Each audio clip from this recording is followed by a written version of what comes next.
Hello tout le monde, j'espère que vous allez bien. Je reviens pour une nouvelle vidéo un peu particulière et comme vous pouvez le voir, j'ai changé de setup. Donc aujourd'hui, je suis à la maison et je vous fais cette vidéo parce que je suis en train de choisir les sacs que je vais prendre avec moi en vacances. Donc je vais vous montrer les trois que j'ai choisis. J'en ai choisi que trois parce que j'ai pas un million de places dans les bagages. On a choisi de ne pas prendre de bagages valise on a pris cabine, mais on n'a pas pris bagages en soute parce qu'à chaque fois, l'été, c'est un enfer, ça prend 10 ans, risque de perte des bagages en soute et on veut voyager assez léger. Vous verrez où je pars avec Vincent pour quelques jours. On vous fera bien évidemment un vlog et vous le verrez dans le 75 Hard Challenge que je fais sur les réseaux. Donc vous verrez tout ça. D'ailleurs, dites-moi si ça vous plaît le 75 Hard Challenge et qui le fait surtout. Bon, premier sac sans surprise que j'ai choisi. Bien sûr que oui, j'ai choisi mon Neverfull. C'est, à chaque fois je vous le dis, mais c'est vraiment le sac qui m'accompagne de partout dès que je voyage. Parce que tout simplement, si j'ai une valise à roulettes, je peux mettre mon sac hop, sur la valise cabine et il se tient parfaitement. Je peux mettre tout mon attirail de guerre à l'intérieur. Parce qu'à chaque fois que je pars en vacances, ou à droite à gauche, je prends automatiquement mon ordinateur. Je n'ai jamais passé de vacances depuis 4 ans sans mon ordinateur. On part en vacances ou on part en congé ou on part pour faire un vlog, etc. On bosse au minimum 2 heures par jour. Minimum du minimum. Là, c'est vraiment, je vous dis, c'est minimum syndical. Donc, il faut bien forcément prendre l'ordinateur, chargeur, les cartes SD, le disque dur, tout le bazar qui va avec. Dans mon Everfull, à chaque fois, hop, je mets un organisateur de sac. Donc ça, j'en ai sur mon site. En fait, ça me permet déjà de bien organiser à l'intérieur. Là, j'ai pas encore mis mes affaires. Bon, j'ai des choses qui traînent. Je sais pas si vous aussi dans vos sacs, vous avez toujours des trucs qui traînent à l'intérieur. Moi, en tout cas, c'est le cas. Je suis un peu bordélique sur les bords. Du coup, j'ai pas mal d'espace. Ça me permet aussi de protéger l'intérieur de mon keepall. Je l'ai depuis quelques années et il est impeccable à l'intérieur. Je vais vous montrer. Oh là là, mais je trouve encore des trucs dans mon sac. C'est indécent. Mais je vous montre. En tout cas, regardez, il a pas de taches, tout simplement parce que je le protège avec l'organisateur. Et ça permet qu'il ne s'écrase pas, vous voyez, qu'il tienne bien sa forme. Et du coup, il est plus large. Donc, je mets tout mon petit attirail. Et comme je vous en parlais la dernière fois sur un live, regardez, j'ai ça me fait un petit porte-monnaie en fait. Voilà. Donc, c'est un porte-clés, normalement Louis Vuitton. Moi, j'utilise pour mes petites monnaies. Et j'aime bien le prendre quand je suis en vacances parce que vous savez, vous avez toujours besoin de quelques petites caisses et tout pour aller faire 2-3 courses, pour aller manger une glace ou n'importe. La petite pince à cheveux, c'est obligatoire, c'est un must. Vraiment, j'en ai dans tous mes sacs. Au bureau, j'en ai de partout à la maison. Enfin, je sais pas qui arrive à vivre sans pince à cheveux. C'est vrai que voilà, j'ai besoin d'aller d'ailleurs couper mes cheveux parce que là, ils sont un peu longs. Et désolée d'avance, je ne me suis absolument pas maquillée aujourd'hui. C'est dimanche. On est tranquille à la maison. Là, la vidéo, je vous la filme vraiment last minute. C'est une vidéo que je vais vous poster comme ça. Que je ne vais même pas éditer, je ne vais pas faire de montage. Je crois que c'est la première fois, sincèrement, que ça m'arrive. Mais bon, c'est cool aussi. Donc, premier sac que j'emporte avec moi, c'est le Neverfull. C'est un classique. Enfin, en gros, c'est un cabas. Je sais pas si vous, ça vous arrive de partir sans cabas, sans gros sac. Je sais pas comment vous faites. Mais c'est vrai que moi, c'est mon indispensable. Et ça fait plus de place quand vous partez en avion. Vous avez le bagage cabine à roulettes et le sac où, franchement, là-dedans, je mets énormément de choses. En général, donc, je mets mon ordi. Je mets, je sais pas, tout ce qui est agenda, mes chargeurs, tout ce qui est un peu tech, ma DJI Osmo Pocket, mon appareil photo, chargeur, j'en ai déjà dit, mais disque dur, etc. Je mets également trousse de toilette. J'aime bien l'avoir à portée de main parce que dans le bagage cabine, vous devez de toute façon à la sécurité l'enlever, donc je le mets toujours dans mon sac à main. Et ça évite que ça se renverse sur mes vêtements, tout ça, tout ça. Je mets vraiment tout le minimum. J'ai toujours un petit change dans mon sac, on ne sait jamais. Voilà, ça peut servir. Et du coup, j'ai choisi 2 autres sacs pour partir. Et 2 petits, 2 mini comme ça. Je ne m'encombre pas avec des gros sacs. Là, je me suis vraiment pas embêtée. Le Neverfull, ça va être vraiment pour se balader. Si je dois aller bosser dans un café, je peux le prendre, je mets mon ordi. Et du coup, on va découvrir ensemble ceux que j'ai choisis. Donc, j'ai choisi un simple. Attendez, je vais d'abord commencer par celui-là plutôt. Donc, je les ai mis dans les petits dust bags. Donc j'ai pris, regardez, mon petit Chanel jaune. Je me dis sur un look blanc ou beige, ça peut être trop mignon. Et je ne l'ai pas encore trop mis. Je l'ai mis un petit peu quand j'étais à Dubaï, mais je ne l'ai pas encore sinon mis autrement.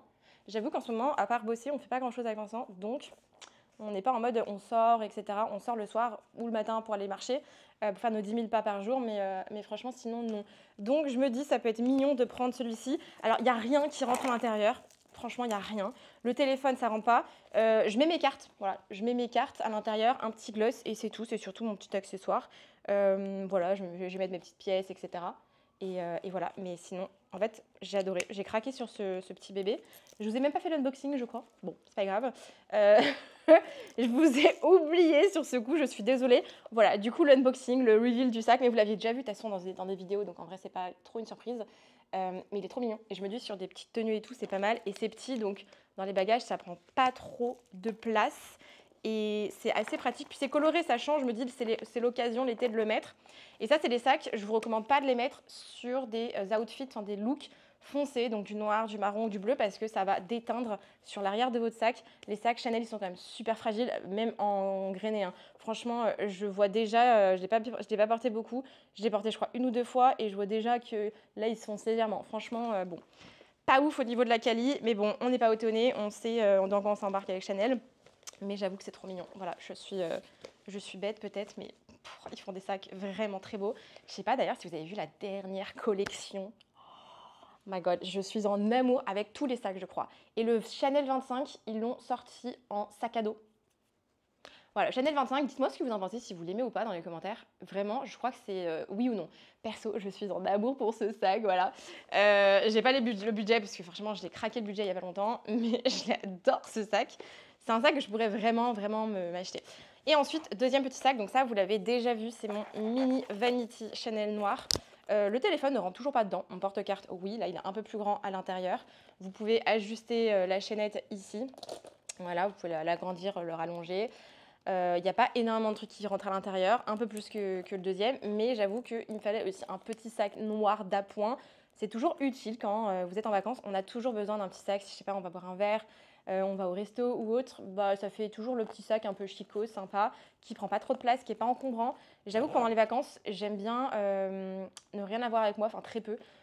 Ça me saoule d'avoir des sacs énormes, à part bon, bah, mes gros sacs si je dois mettre mon ordi et tout. Mais j'avoue que j'aime bien me balader les mains tranquilles avec un petit sac bandoulière simple. C'est surtout quand je suis chez moi à la maison et que je dois me balader en ville. Là, j'aime bien avoir un sac un peu plus conséquent pour mettre toutes mes affaires et un sac à main, genre mon picotin, etc. Mais voilà, je sais pas ce que vous en pensez. Voilà les 3 sacs que je vais emporter avec moi. Comme ça me prend pas trop de place parce que j'ai pas 50 000 espaces pour voyager. Je sais pas ce que vous en pensez. Quels sont les sacs que vous prenez pour partir en vacances cet été si vous partez? Dites-moi dans les commentaires. Je vous ai posé plein de questions. Voilà, je ne sais pas si tout le monde va répondre à tout, mais en tout cas, peut-être. Mais voilà, je vous ai fait une petite vidéo simple, classique, no make-up. Voilà, aujourd'hui, je n'ai pas fait trop d'efforts, mais c'est une vidéo que je voulais vous faire depuis un petit moment. Et là, comme je me prépare, etc., je me suis dit que c'était l'occasion. Je ne sais pas encore comment je vais m'habiller. Franchement, je vais essayer de vous vlogger ça et vous vloguer le lieu où on va être pour quelques jours. Ça va être trop bien. C'est un lieu où il fait beaucoup plus frais. On va être chill, ça va être en famille. Je vais pas tout vloguer parce que voilà, on va être en famille et je respecte l'intimité de chacun. J'essaie de pas vloguer les membres de ma famille ou de la famille de Vincent. Mais en tout cas, ça va être sympa. Je sais pas encore comment je vais tourner le vlog et tout. Voilà, je sais pas s'il y a des types de vlogs que vous aimez bien. Je sais que là dernièrement, vous m'avez dit que vous préférez quand je parle pendant les vlogs.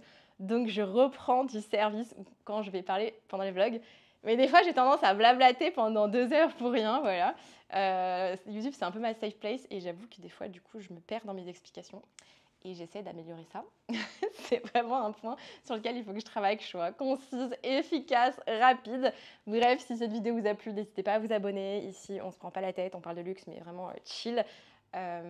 Merci beaucoup pour votre soutien. Merci énormément pour tous les retours que j'ai sur les dernières vidéos. C'est trop cool de revoir un peu l'engouement derrière ces vidéos. J'avoue qu'il y a un petit moment où j'ai eu un petit coup de mou, j'étais un peu fatiguée. Faire des vidéos YouTube, ça prend beaucoup de temps de les préparer, de les filmer, de les monter et tout. Et avec tout le développement de BAM Luxury Store et nos autres entreprises, j'avoue que c'était d'un coup beaucoup. Il y a toujours des périodes un peu de rush. Je vous expliquerai aussi bientôt les nouveaux business qu'on est en train de monter. Il y en a, ça peut peut-être vous plaire si vous avez des enfants. On en a vite fait parler. Et d'ailleurs, aujourd'hui, là, tout à l'heure, ce soir, normalement, je dis bien normalement parce qu'on est en train de le faire et on est encore à la bourre, notre podcast, la BAM Family Podcast, sort ce soir. Vous allez pouvoir l'écouter ou le regarder sur YouTube. On a créé une chaîne YouTube, oui. Vous allez aussi pouvoir l'écouter sur toutes les chaînes de podcasts normalement classiques, donc Apple Podcasts, Spotify, Deezer, etc. Je pense on est en train de trouver un logiciel pour le mettre et que ça pousse vers toutes les plateformes. Je ne sais pas comment ça se passe. J'espère que ça prend pas trop de temps parce que là, voilà, c'est pas encore fait quoi. Et là, je vous filme la vidéo. Là, il est genre 14h. On est dimanche, je vais la poster là tout de suite. C'est la première fois que je fais ça. On n'a pas encore mangé, enfin c'est un peu la course, mais c'est cool. On fera ce qu'on peut, j'espère que ça sort ce soir, sinon ça sortira la semaine prochaine, mais on va tout faire pour que ça sorte aujourd'hui. Parce que ça fait déjà une semaine qu'on aurait dû le sortir. Et il y a un moment, il faut que ça sorte. Faut que ça y aille. Voilà, on va pas attendre 3 heures, 3 ans pour sortir ce podcast. Dans ce premier épisode de podcast, on vous parle de notre parcours. On ne donne pas tout notre parcours en entier, sinon ça durerait des heures. Le podcast, je crois, va durer 1 heure déjà, c'est énorme. Donc on va vous donner notre parcours, ce qu'on a déjà fait, les entreprises qu'on a déjà créées, qui ont fonctionné, d'autres qu'on a créées qui n'ont pas fonctionné, où on s'est complètement planté et ça n'a pas marché, d'autres qui ont marchoté mais c'était pas incroyable.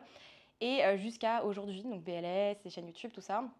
On va aussi parler du parcours de Vincent, de comment on travaillait en couple et dans les autres épisodes de podcast, vous verrez. Bon, en tout cas, je vous laisse pour aujourd'hui. N'hésitez pas à vous abonner, à liker cette vidéo et à me répondre dans les commentaires. Je vous dis à très vite pour une nouvelle vidéo. Bisous, ciao!